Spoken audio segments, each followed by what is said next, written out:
Many of us are impatient. We look for quick solutions, quick results. The process of spiritual unfoldment is not a quick process. Certainly not if we're looking to awaken or to achieve enlightenment.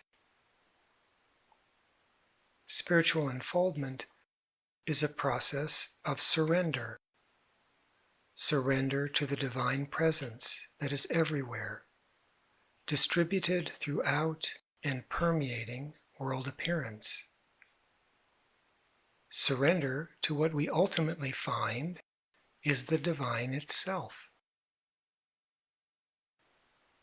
Surrender is not a process of doing. It is not an action. It is a non-action.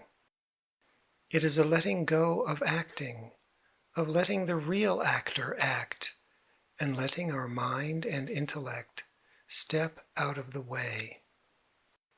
We don't suppress the mind and intellect, or make ourselves vulnerable to some kind of manipulation. We just let our mind and intellect be as they are, but relinquish our focus on them, so we may be open to being and consciousness outside the ordinary scope and range of the mind and intellect. And in surrender, we prepare for awakening, that moment of divine grace that lifts who we truly are out of the mire of identification with that which obscures the reality of our true nature. The truth is that we, these individual persons with a body and a mind that we think we are, do not awaken. We, as persons, do not become enlightened. And we, as persons, cannot cause our own awakening.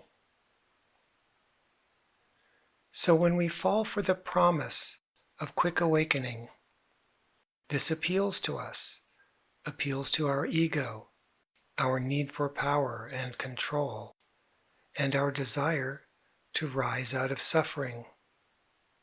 Or maybe we just think it would be really cool to be awakened. But quick awakening is a hollow promise.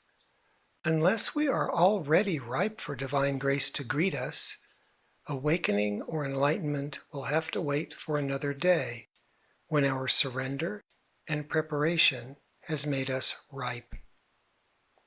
Oh, there's a lot we can do in the meantime, prior to awakening, to improve our lives, to become less reactive, more mindful, more conscious. And in my opinion, foremost is spiritual practice.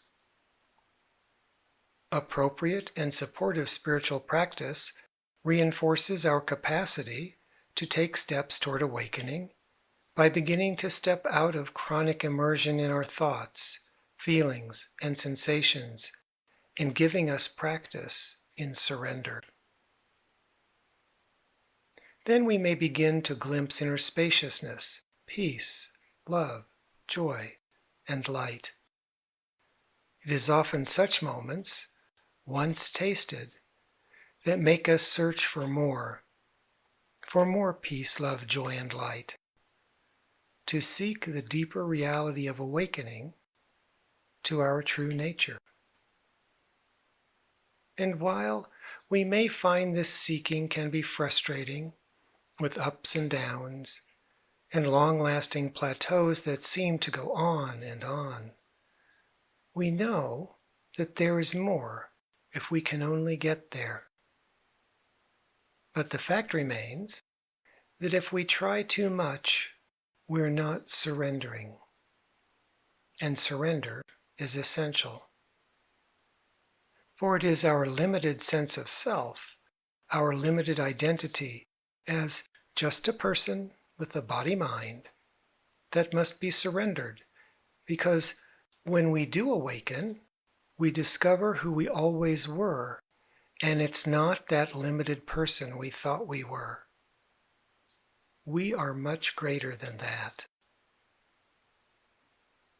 And we find eventually that it wasn't us in the first place who was doing the seeking. It was the divine itself in the appearance of us.